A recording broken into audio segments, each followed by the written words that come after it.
as probably everybody in this room knows, you can get caught up in the race of everything. But we're calling this year the Human Connection Conference because we're really, in my mind, at a weird crossroads as just humans. As humans, we all respond to stimuli, and we've been very stimulied in the last few years all around the world. And as a travel industry, because we're like an occasional purchase, people don't spend every day with us, interacting with us. We're like once a year. We have to, as an industry, respond to how humans are currently humaning. How would you all give, on a scale of 1 to 10, humans right now? A 3? No one agrees with 3. Do I hear a 2? Do I hear a 2? So it begs the question, what are we doing as an industry? What service are we providing? I do feel like 40 years ago, 50 years ago, I was a tour director 25 years ago, and I was providing access and safety. I was helping groups figure out Europe, figure out where they were going because they were like, what is this? Where is this? And I was giving them access. I knew the directions some of the time. I knew the language. I had the ability to decipher another world for them. And that guide as a logistician has largely been aided and sometimes replaced by Google Maps and all the other things that are on your phone. So we kind of rose up to us as experience providers, and that has been the word du jour for the last decade or two. And I just feel like it's been robbed of all its meaning at this point because everybody calls everything an experience because they say that's what it's supposed to be now. It's no longer a tour. And that feels like the guide and the operator, the tours, are like really entertaining, really informing. I want to talk about like what now? What's happening now in 2025? It does include all of those. It builds on those. It doesn't replace those. But I kind of feel like something's different now. 2017, I gave a talk over in Europe called "The Robots Are Coming." And that was 2017. They're here. They're here now. Incredibly lifelike and creepy walking robots, robot bartenders, self-driving cars, drones dropping Amazon packages on your head. And something that feels ominous to me is like you go into the Citizen M Hotel, which I love, and you go up and there's a human greeting you right there. And then they say, check in on that computer. Has anyone ever experienced that? The human's job is just to point to a screen and then you're frustrated. We are also falling in love with these robots, sadly, because humans are believing creatures and app makers are really good at getting us addicted to things. And so I'm not going to make this whole talk about how scary this world of AI companions is to me, but there is an entire Reddit thread and a recent big New York Times piece on people who have fallen deeply in love with their AI companion. And then there's a Reddit thread about somebody's AI boyfriend that's abusing them. So you're even in a bad relationship with your AI boyfriend. That means it's you. So when the robots were just these weird things over here, that was great. But now that they're oozing right up from your screen, that's a little scarier. And it means, I think, we as experience creators, but human connectors need to like think a little bit more about the state of humans. Humans are losing these human touch points that keep us human. Talking to the bartender, talking to the checkout cashier at the grocery store, your neighbor helping you. Why ask your neighbor when you would have to like open your mouth when you could just go on DoorDash, when you could go on Instacart, when you could order an Uber? Why do you have to ask your friend for a ride when there's an app for that? Hotel check-ins, door people. The result isn't pretty. Raise your hand if this has reflected you any night in the recent month. Yeah. So second thing is beyond that loss of that kind of just natural, small micro connections that we usually take for granted, we've also lost a shared reality. There's not just a mustachioed, slick man in black and white telling us the facts and nothing but the facts. Walter's dead. We can't tell which Obama that is up there. If is it the real one or the fake one? And we don't go to shared pools of knowledge and truth and interact with it all together. Instead, we're given an algorithmic feed that is specific to you. Nobody's TikTok is the same. Nobody's Uber price from the airport to here is the same. It's making us angrier, making us less empathetic. And into this world comes us. So what do? My contention is that this is an incredible new opportunity for us, right? That as rare as those people or entities get, we become much more important as an entity in people's lives that are helping to heal them. And I don't mean that you need to get out your crystals. Healing is actually not what we think of it. It's not necessarily a doctor or a yoga instructor. It's just being there. It's just eye contact. This is my thing that I keep coming back to. Where else in the world does a group of strangers gather in a strange land, open and ready for something to change them? Where else do people lower their defenses, step away from their routines, and become receptive to something new that might change them? It could be a pedal pub in Nashville. It could be a 13-day national parks tour. It could be a food tour.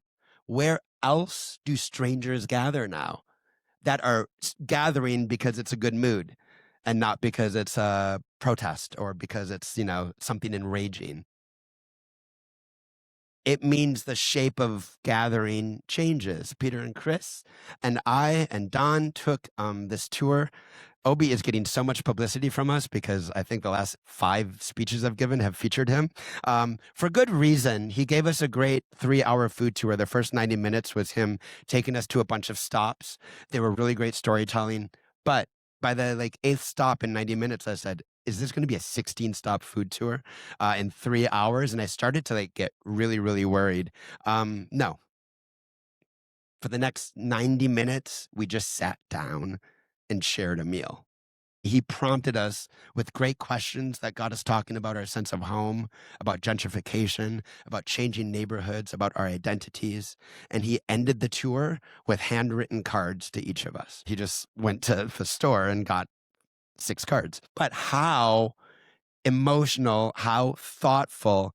This is why I've started saying that we're not in the tour design business anymore. We're in the gathering design. A tour design would be, all right, we have 3 hours. We're going to do this and this and this and this and this and this and this. It's that itinerary, right? That march of the penguins that doesn't stop until you fall off an Antarctic cliff. Gathering design is saying, what is the meaning of what I'm doing here? And that could apply to a group of students in front of a memorial in Washington, D.C. It could apply to a group of 3 or a group of 50. It has nothing to do with the shape of the tours you lead and everything to do with the intention that you go into your job, either as an operator or as a guide. It means you're understanding that the goal of the tour, sure, is still to be entertaining and to be informative, but it's also to make people feel seen. It means eye contact is important. Learning names. The other thing Obi did was he learned every single one of our names. And there's books on how to do it. You can do it. You can do it. You can learn 10 names, and what a difference it makes to have eye contact and a name and to just feel like a named entity and not like a cog in a tour machine that just never gets seen as an individual. The tablescape matters. Entering into a mystery, when you enter into a space that is dimly lit, it's why we took the lights down here. It draws focus, it creates mood and mystery. Maybe a name card. I don't say you have to do that when you go to Chuck E. Cheese with a group of students, but those little touches mean so much more today in the onslaught of all of that. It's a reminder for us to step back from what we as experts and extremely experienced people get wrapped up into, which is the logistics immediately. You get to the airport and it's a problem. And you forget that these are people entering a strange land with a strange group of people. They're filled with anxiety and expectation and excitement. And there'd be nothing better than for a smile and a name and a welcome to happen first. To get that orchid lay before you're like, right, do you all have your luggage? Okay, the bus is here. Let's go. And you realized you never said your name. I see this so many times at airports. Final things are, we need to be less explainy and more asky. We now live in an answer-dominated world, a world that is always your hot take in 60 seconds on TikTok. When's the last time you saw a TikTok or a reel or a YouTube short that was like, I'm really struggling with this. I see both sides. I honestly think that maybe When's the last time somebody just struggled in public with ambiguity and complexity? Never. The algorithm doesn't reward it. It rewards, you know what? I'm angry and I know why. So we can be spaces for questions, good questions that discover what we have in common. In light of your experiences on this trip, if you went back home, what would you change about back home? Well, I'd make it more walkable. Why? You know what? I really miss sidewalks where I live. Whatever. It begins something new. And my last thing is, in this world of ChatGPT writing the same kind of article for everybody, we need to be different. And we need to be more different. We need to be weird and wild. The internet's gotten weird if you don't know Shrimp Jesus. If you don't know Shrimp Jesus, it's weird. But it's an indication that things are broken in our forms of communication in this digital world. And travel is broken because influencers are all being influenced by each other and creating the same reel that is privileged by an algorithm that suddenly makes this little doc or whatever it is a 3-hour wait because everybody wants that same photo. We need to go otherwise. That's why at the end of today, we have the WOW Awards, the weird, the original, the wonderful awards. 2 of them are love potion making in the Philippines.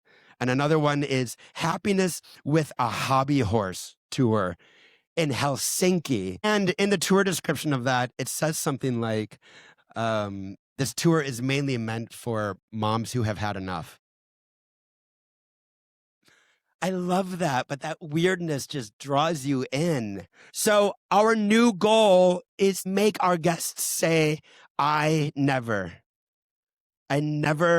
expected dinner to be filled with this many candles and be this beautiful. I never thought we'd be welcomed into somebody's home. I never imagined we'd all be dancing in the street. I've never had this much, whatever, food, happiness, fun, joy. I feel alive again. We're now at whatever stage you want to call it. I don't care. Connection, care, healing, deep fun, because remember, just having fun and feeling released and immersed in fun is healing. I'm not telling you to all become wellness instructors. Fun is also deep, but it's reclaiming who we are as sensory creatures, as present creatures, as connected creatures. And it's also hopefully going to recenter our industry.